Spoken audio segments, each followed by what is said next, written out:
Good day, students. Today we'll begin with the fourth chapter of your book Golden Race, The Tale of Bishnois, written by Madhav Gadgil.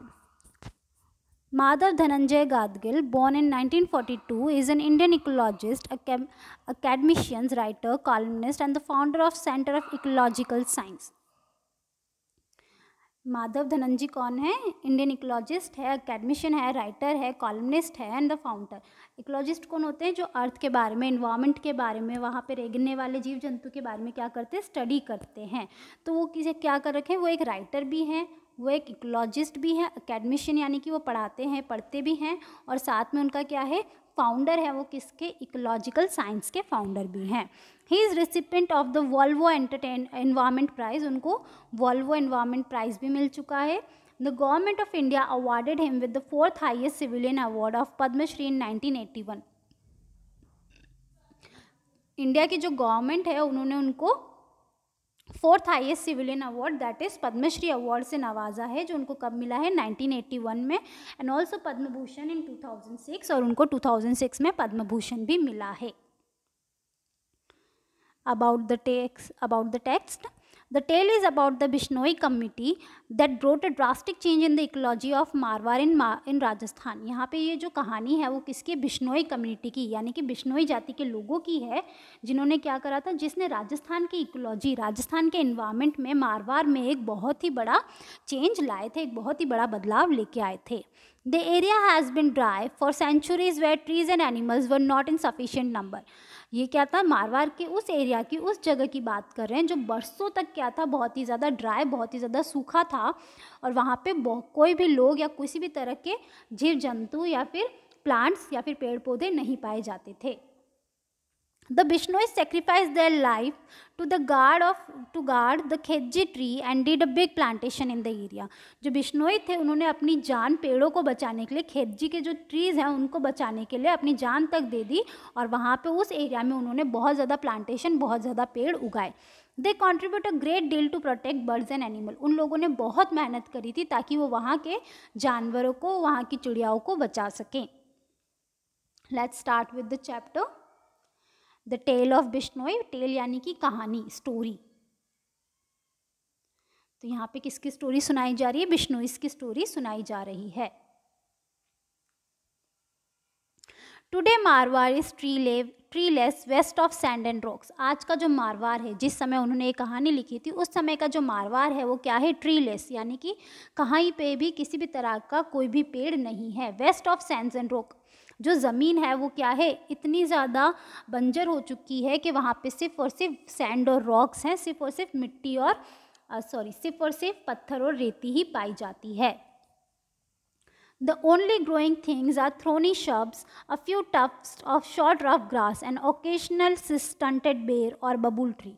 अगर आप वहाँ जाओगे तो वहाँ पे आपको क्या देखने को मिलेगा? अगर आप वहाँ जाओगे तो आपको केवल और केवल वहाँ पे थोनी शब्द यानी कि छोटे छोटे झाड़ पेड़ों की, जिसके अंदर क्या हो? कांटे हो, वो देखने को मिलेंगे, या छोटी छोटी घास देखने को मिलेगी. और अगर आप किस्मत अच्छी हुई तो वहाँ पे आपको स्टंटेड यानी कि जो अच्छी तरह से बड़े ना हुए हो, जिनकी जो ग्रोथ होती है वो बीच में ही रुक जाती है, तो वैसे क्या मिलेंगे? छोटे छोटे बेर के और बबूल के पेड़ मिलेंगे. But incredibly, you can even in this desert come across the old village with groves of well-grown khejdi tree. But incredibly you can, incredibly यानी कि completely unbelievable. लेकिन क्या है? ये जो मारवाड़ जो किससे भरा हुआ है? सूखे से भरा हुआ है. लेकिन इस जगह में भी आपको, इस डेजर्ट में भी, इस रेगिस्तान में भी आप एक ऐसे अजीब और यानी कि ऐसे अलग विलेज में आ सकते हो. ऐसे एक विलेज है यहाँ पे जो क्या कर रहा है? Grove with well grown khejri tree. ये जो विलेज है वो किससे ग्रूव कर रहा है? ये जो विलेज है वो खेजड़ी के पेड़ों से भरा हुआ है. ग्रूव यानी कि भरा हुआ है. दिस कजिन ऑफ द बबूल is Kalpavriksha, the tree that fulfil all wish. ये जो खेजड़ी का पेड़ है वो क्या बोला जाता है? वो ऐसा कहा जाता है कि वो बबूल का क्या है? कजिन है. बबूल की प्रजाति का एक और पेड़ है जिसको कल्प वृक्ष भी कहा जाता है, जिसका मतलब होता है कि ये क्या करता है? लोगों की इच्छाएं पूरी करता है. A full-grown camel can enjoy a midday siesta in its shade. Its foliage nourishes goat, sheep, cattle, and camel. Its pot can be made into delicious curry, and its thorn guard the killed against the marauding animals. अब इसको है ना कल्प वृक्ष क्यों कहा जाता है, इसको क्यों कहा जाता है कि आपकी सारी इच्छाएं पूरी कर देता है? क्योंकि जो डेजर्ट एरिया है यानी कि रेगिस्तान में आपकी ज़्यादा से ज़्यादा इच्छा क्या हो सकती है? पानी की और खाने की। तो ये बोल रहा है कि ये जो फुल ग्रोन एनिमल, ये क्या है, इस पेड़ में पेड़ की सहायता से जो कैमल्स हैं, जो ऊँट हैं, वो क्या कर सकते हैं? आराम से अपना खाना खा सकते हैं। मिड डे सिस्टा इन शेड, उसकी छाव में आराम कर सकते हैं। It's फॉलेज nourished God sheep cattle and animal. इसके जो फॉलेज यानी कि इसकी जो लीव्स हैं, इसकी जो फूल पत्तियां हैं, वो क्या काम आती है? वो गाय, भेड़, बकरी इन सब के खाने में काम आती है। It pots can be made into delicious करी, और इसके छोटे छोटे जो बीज होते हैं उनसे भी क्या बन सकती है? डिलीशियस करी, डिलीशियस सब्जी बनाई जा सकती है। And it thorn guard the farmers fields against the marauding animal, और इसकी जो थॉर्न्स है यानी कि इनकी जो डालियाँ है जिसके ऊपर क्या लगे हुए हैं? बड़े बड़े कांटे लगे हुए हैं, वो क्या करती है? बाउंड्री बनाने के काम आती है। किसकी? फील्ड की, हमारे खेतों की बाउंड्री बनाने के काम आती है। और जो मॉरडिंग एनिमल्स, जो एनिमल्स होते हैं जो बिना सोचे समझे खेत में घुस जाते हैं, उनको दूर रखने के भी काम आती है। Once upon a time, the desert of Marwar had not yet conquered the vast territory over which it holds sway today. अब वो बता रहा है कि एक समय की बात बता रहा है कि जो मारवाड़, जो आज के समय में क्या हो चुका है? डेजर्टेड हो चुका है, रेगिस्तान से भर चुका है, जहाँ पे सिर्फ मिट्टी और पत्थर ही पाए जाते हैं। वो किसी समय में ऐसा नहीं था। Even though the climate was the same as it is today, the land was covered by thousand upon thousand of casualty trees. भले ही जो क्लाइमेट है, जो वेदर है, वो आज भी पहले जैसा ही था, लेकिन किसी समय पे ये जो लैंड है, ये जो ज़मीन है, यहाँ पे हज़ारों से भी ज़्यादा खेजड़ी के पेड़ मिले जाते थे। And there was plenty of ber, ker and सांगरी। वहाँ पे कौन कौन से पेड़ मिले जाते थे? बेर, केर और सांगरी के बहुत सारे पेड़ देखे जाते थे। These plains were home of 1,000 antelopes, black buck, chinkara, nilgai, and on this bounty lived the tribal bhils. ये जो प्लेन्स था, ये जो एरिया था, यहाँ पे बहुत सारे जानवर भी रहते थे। एंटीलोप्स क्या होते हैं? एक तरह के डियर होते हैं जिनके क्या होते हैं? बड़े बड़े सिंग होते हैं। तो यहाँ पे एंटीलोप्स मिलते थे। ब्लैक बक भी क्या है? डियर मतलब हिरन की एक प्रजाति है। चिंकारा भी हिरन की एक प्रजाति है। तो अलग अलग तरह के हिरन और नीलगाय यहाँ पे मिली जाती थी। And on this bounty live the tribal Bhils, और इस जगह पे कौन रहते थे? वहाँ के भील लोग रहते थे। About 3,000 years ago, hordes of cattle keepers began to pour in India from West and Central Asia. अब क्या हुआ? कम से कम करीबन 3,000 साल पहले हॉर्ड्स ऑफ केटल कीपर्स, यानी कि वो लोग जो क्या करते हैं? गाय को चराने का काम करते हैं। सडनली ये लोग वेस्ट और सेंट्रल एशिया से आके इस जगह में बसने लगे।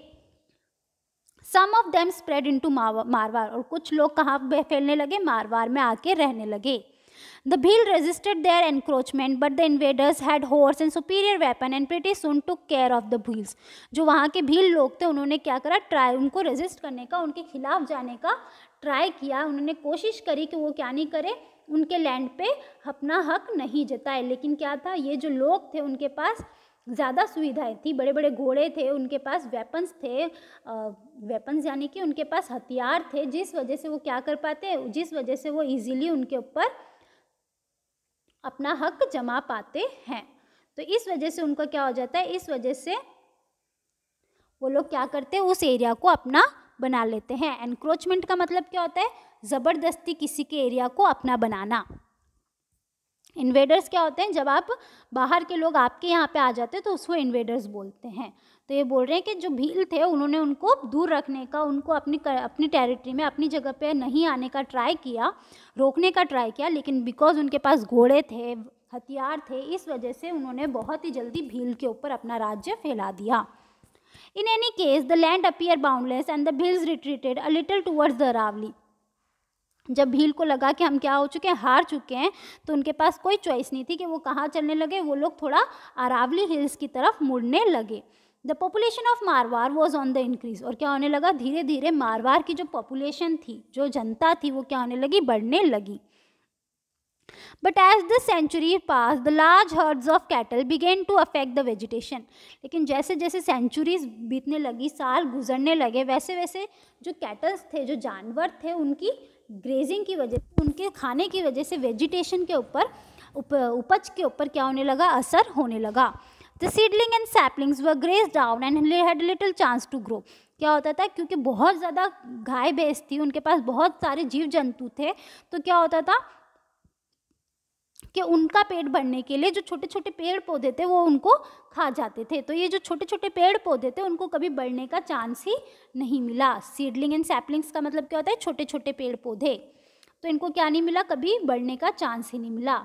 Invader and tribal Bhil found less and less to sustain themself. और इसी तरह जैसे जैसे टाइम गुजरने लगा वैसे वैसे जो बाहर के लोग आए थे और साथ ही साथ भील्स, उनके पास भी क्या होने लगा, खाने की चीज़ें कम पड़ने लगी।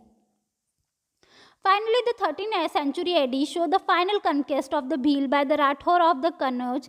The Rajputs now ruled the whole of Mewar. अब क्या हुआ, 13th सेंचुरी में क्या हुआ, फाइनल कंकेस्ट, यानी कि जो भील का एरिया था वो पूरी तरह किसने कंकर कर लिया, किसने जीत लिया, राठौर ऑफ कनौज। कनौज के जो राठौर थे उन्होंने जीत लिया। And now the Rajput now ruled the whole Mewar. और अब क्या होने लगा था, जो राजपूत थे उन्होंने मारवाड़ के ऊपर राज करना शुरू कर दिया था।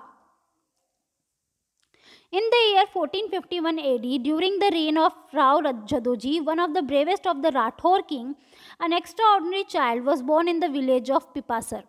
अब क्या हुआ, 1451 की बात है। उस समय क्या हुआ था, राव जदोजी क्या कर रहे थे, राज कर रहे थे, जिनको माना जाता है कि वो क्या है, राठौर में सबसे ज़्यादा बहादुर, सबसे ज़्यादा ब्रेवेस्ट किंग है।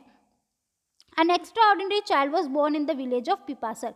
जब वो रूल कर रहे थे, जब वो राज्य कर रहे थे, उनके राज्य में पीपासर नाम के विलेज में, पीपासर नाम के गांव में एक बहुत ही अनोखा बच्चे का जन्म हुआ। His father was the headman Thakur लोहात and his mother was हमसा देवी।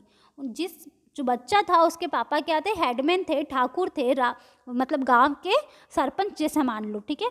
तो वो गांव के सरपंच थे और उनका नाम क्या था, ठाकुर लोहात था, और उनकी मदर का नाम हमसा देवी था। The boy was called Jambaji.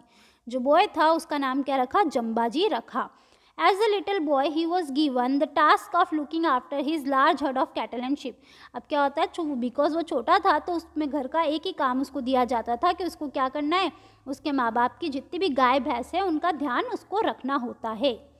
It was great fun to take animal out of grazing. तो उसका क्या काम था, वो सुबह उठ के सारे एनिमल्स को इकट्ठा करता, सारे जानवरों को इकट्ठा करता और उनको चराने के लिए बाहर लेके जाता। Lie in the shades of khejuri tree and watch the herds of black buck. Jambaji was fascinated by the lithe grace of this handsome antelope and thought that there was no sight more enthralling than the fight between two well-grown stags. अब क्या होता है, जब जम्बाजी क्या करने जाता था, जब वो उनको चराने जाता था तो वो क्या करता था, खेजड़ी की छांव में आराम से बैठता और देखता कि किस तरह वहाँ के जो जंगली जानवर है, जो हिरन हैं, जैसे ब्लैक बक्स हो गए, ये सब क्या होते हैं, वो उनको देख के बहुत ज़्यादा फैसिनेटेड, उनको वो चीज़ें बहुत क्या लगती थी, बहुत ही ज़्यादा अच्छी लगती थी, सुंदर लगती थी। Lithe grace of the handsome antelope, उसको क्या लगते थे, जो हिरन है वो बहुत ही ज़्यादा सुंदर लगते थे। And there was no most enthralling, enthralling यानी कि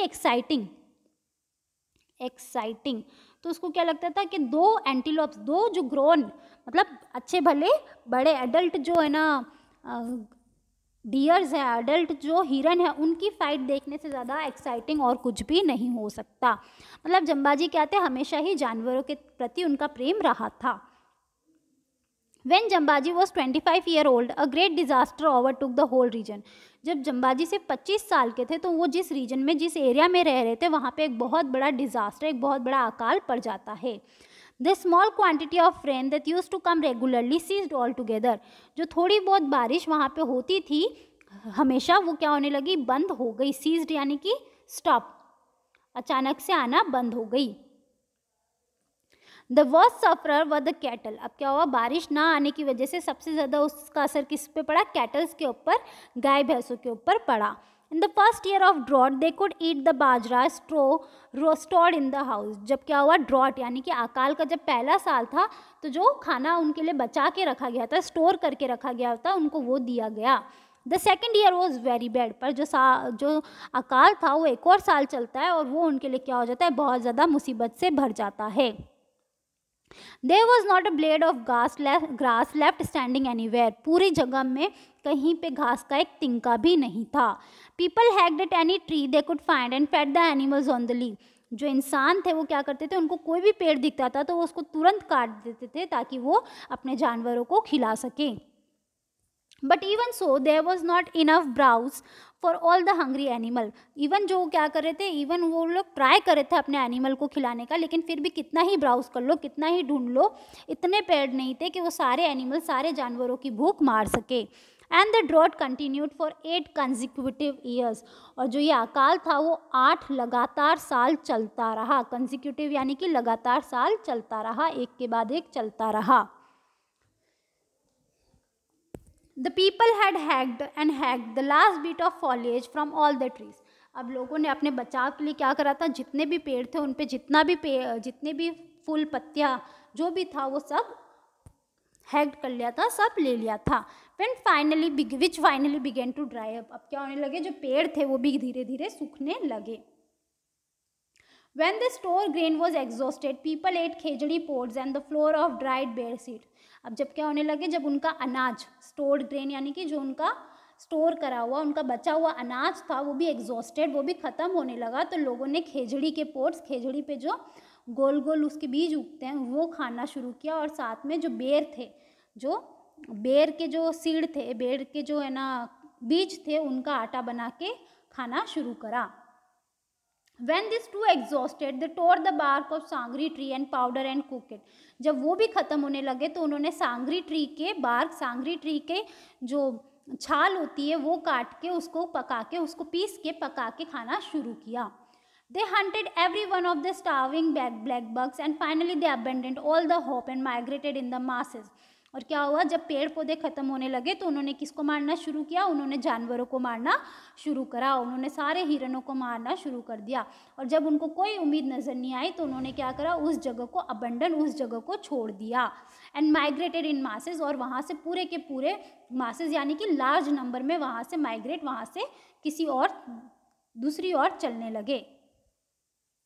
10,000 of cattle perished on the way. और जब क्या करने लगे, वो वहाँ से दूसरी जगह जाके सेटल होने के लिए चलने लगे, तो रास्ते में कम से कम 10,000 से जो ज़्यादा कैटल थे, 10,000 से ज़्यादा जो जीव जंतु थे वो पैरिश्ड, वो मारे जाते हैं।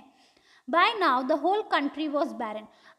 बाय नाउ, इस समय तक जो पूरी कंट्री थी, पूरा इंडिया जो था वो क्या हो गया था, बैरन हो गया था, बंजर हो गया था।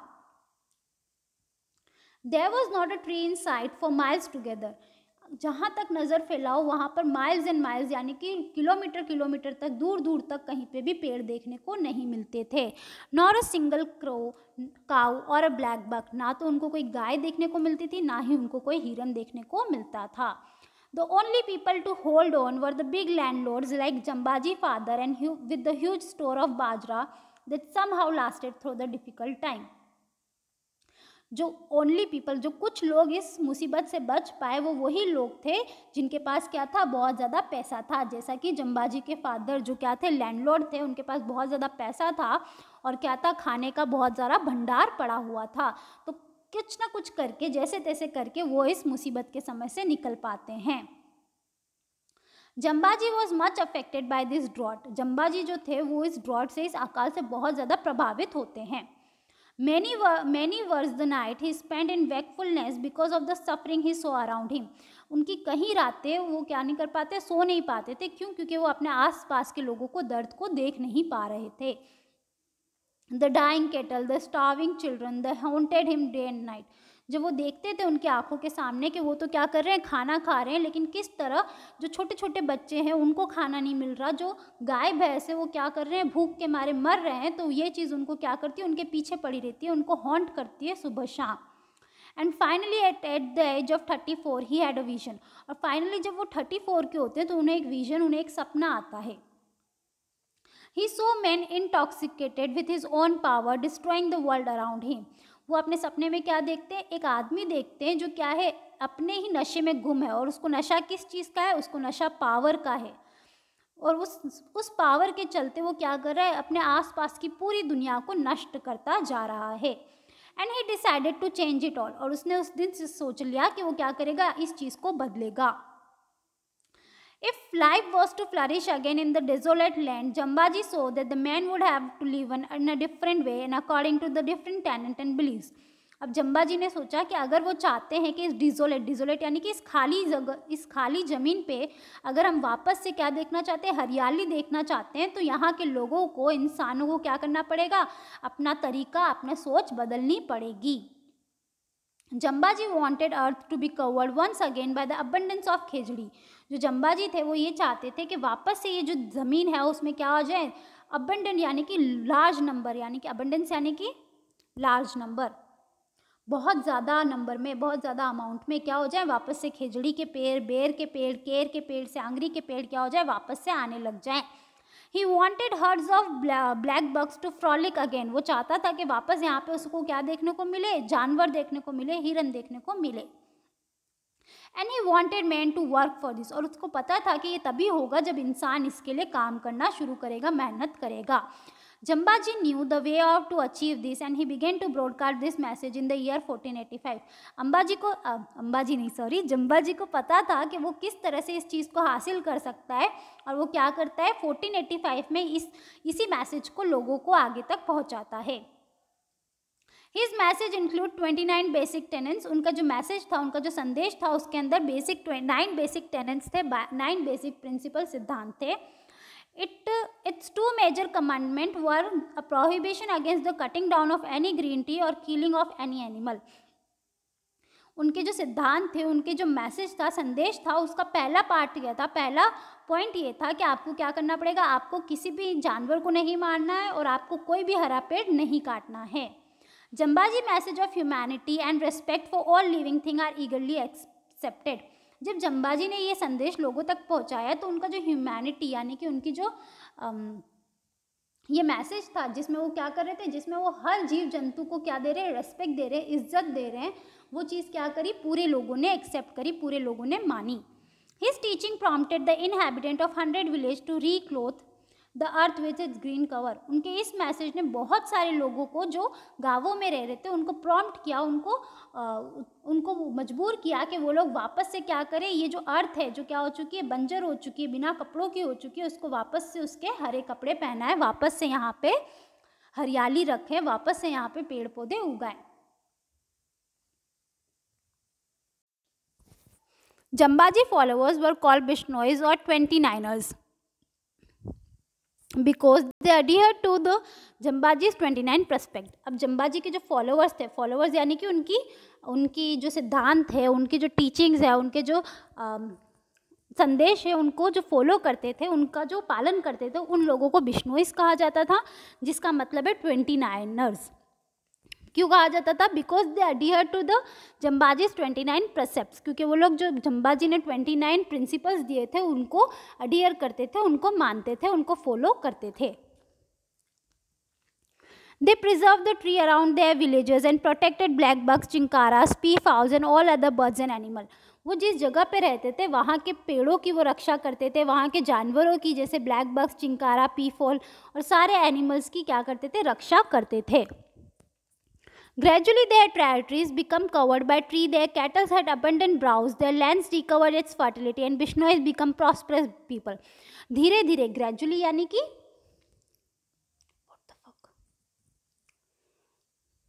ग्रेजुअली यानी कि धीरे धीरे, slowly slowly.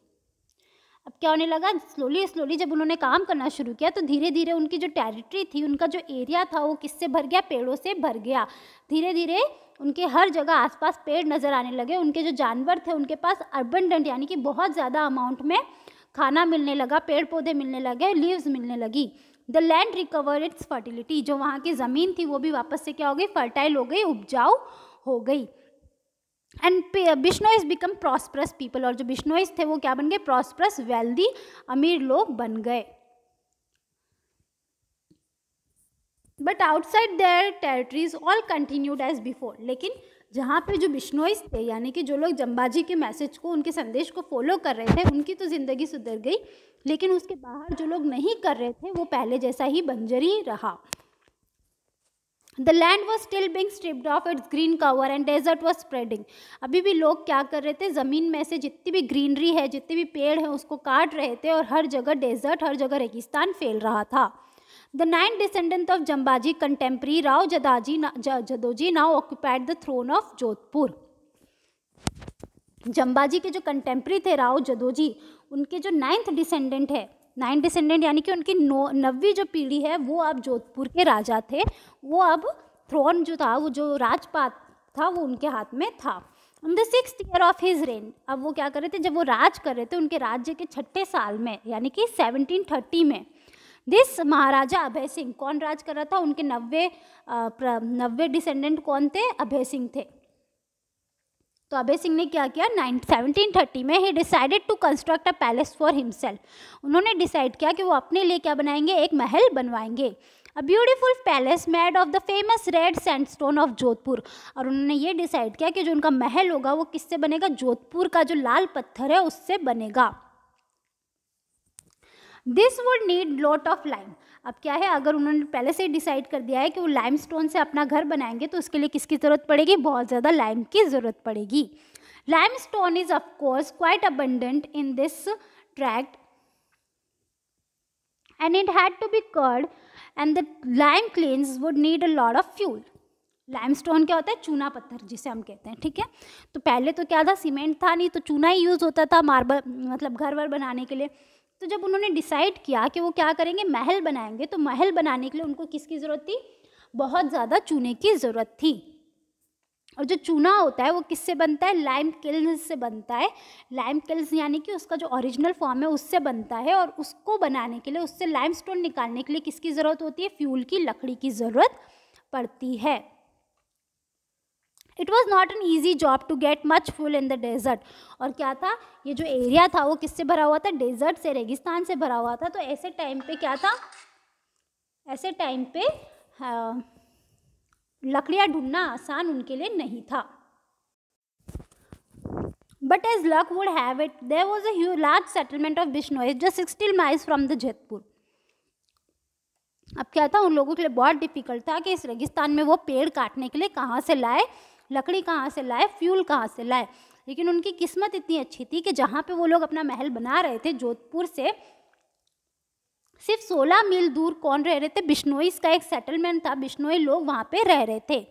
This people had accepted Jambaji's precept nearly 2.5 centuries ago, और ये जो लोग थे उन्होंने जंबाजी का जो मैसेज था, उनका जो संदेश था, वो करीबन 2.5 सेंचुरी पहले, 2.5 शताब्दी पहले ही अपने आप में उसको एक्सेप्ट कर लिया था।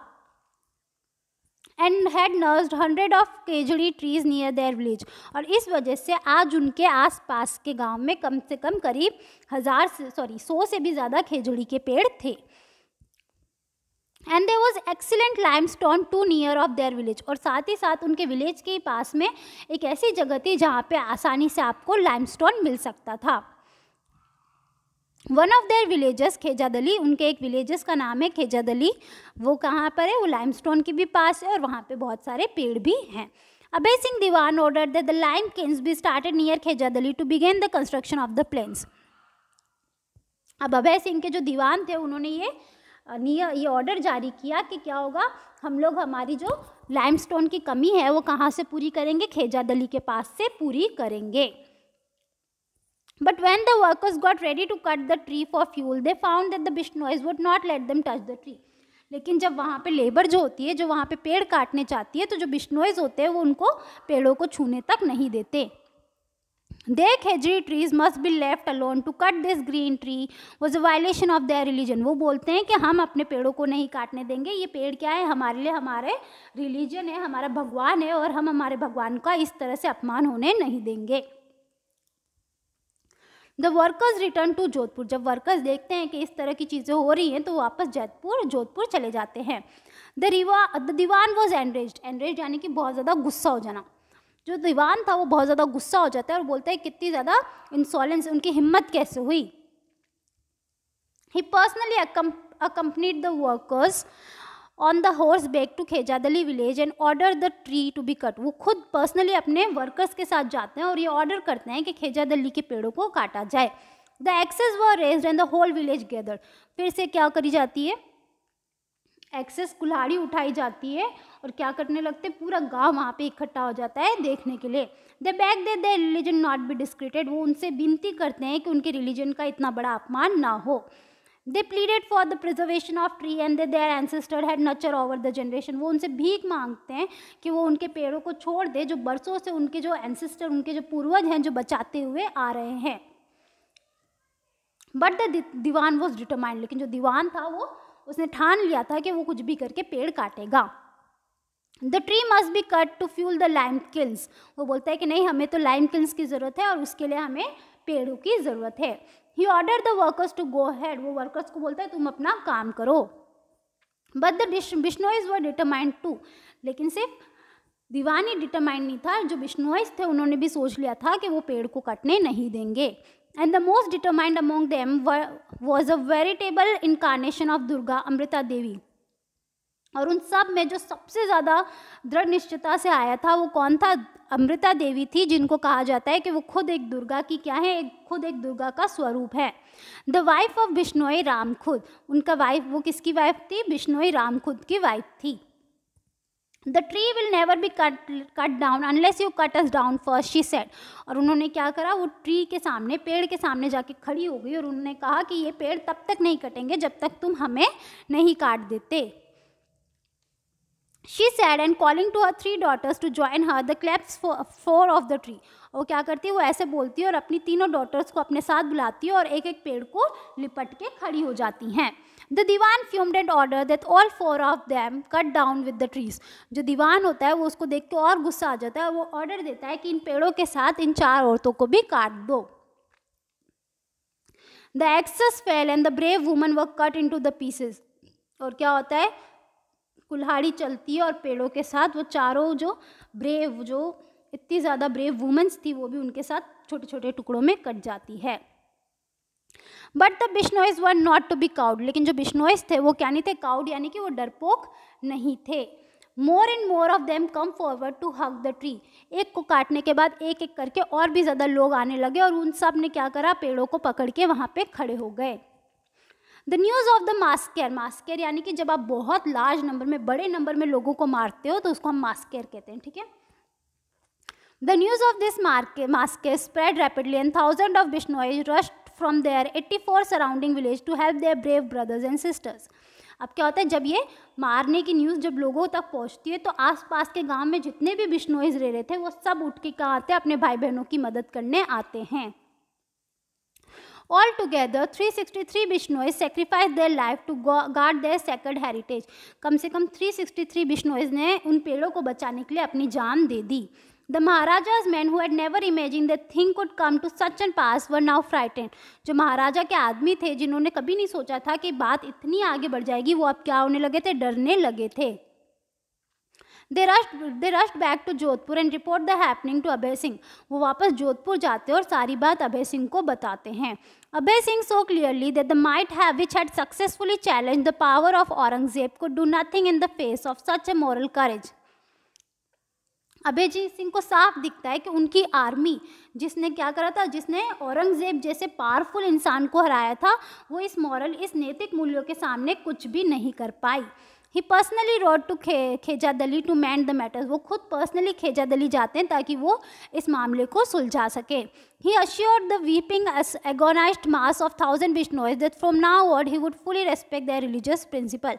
वो उन लोगों के पास पर्सनली जाता है और उन रोते हुए लोगों को बोलता है कि आज से हम आपके जो प्रिंसिपल है, आपके जो सिद्धांत है, आपके जो रिलीजन, आपका जो धर्म है, उसका हम पूरी तरह से पालन और पूरी तरह से उनकी इज्जत करेंगे। A copper plate inscribed with the promise of present to बिश्नोइज। और ये जो बात है वो किस में लिख के रखी गई थी? एक कॉपर की एक प्लेट बनाई थी जिसके ऊपर ये चीज़ लिख के रखी उन बिश्नोइज को as a proof, as a सबूत दी गई थी। Henceforth the inscription said, no green tree would ever be cut near Bishnoi's village, nor would any animals be hunted in their vicinity. और उस प्लेट पे क्या लिखा गया था कि जहाँ पे बिश्नोई रह रहे हैं उनके आसपास में कोई भी पेड़ को नहीं काटा जाएगा, ना ही कोई एनिमल को हंट किया जाएगा, मारा जाएगा in their vicinity, in their local area. The 2.5 centuries have pass since this episode.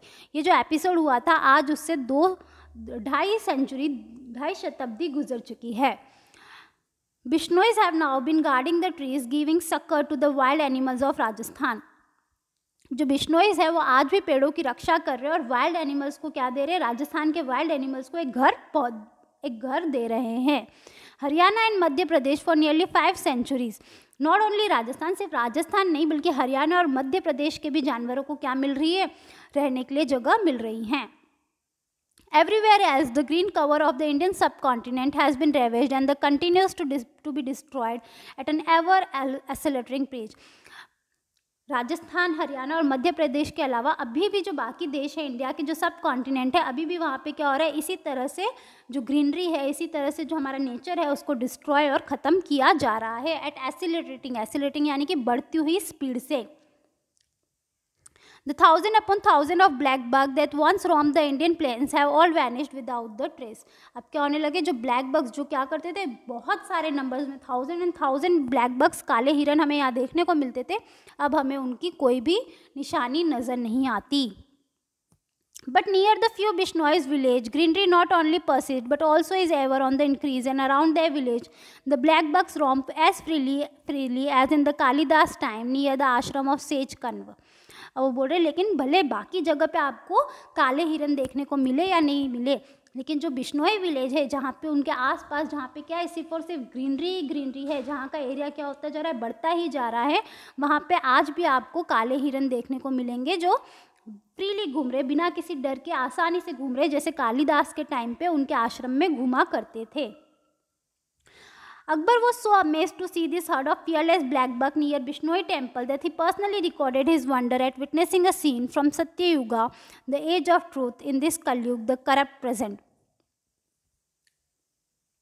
जो अकबर थे, जब वो फर्स्ट टाइम ये चीज़ देखते हैं, जब वो बिश्नोई के एरिया में जाते हैं और देखते हैं कि वहाँ की ब्लैक बग्स जो है, काले हिरन जो है, वो किस तरह बिना डर के आसानी से उनके टेम्पल्स के अराउंड, उनके मंदिरों के अराउंड घूम रहे हैं, तो उनको ऐसा लगता है कि वो इस कलयुग के ज़माने में क्या देख रहे हैं, एक सत्युग का सीन, सत्युग का दृश्य देख रहे हैं।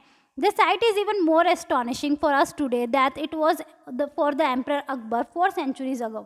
जो अकबर थे, जो 400 साल पहले राज कर रहे थे, उनके लिए जब ये दृश्य इतना अजीब है, तो आप सोच सकते हैं कि हमारे समय के लिए ये दृश्य क्या है, और भी ज़्यादा अजीब है। For the Bishnoi continue to hold on their magnificent obsession to this day, क्योंकि जो बिश्नोइज है वो आज के समय में भी पेड़ों का उतना ही अच्छे से ध्यान कर रहे हैं जितना उन्होंने उस टाइम करा था।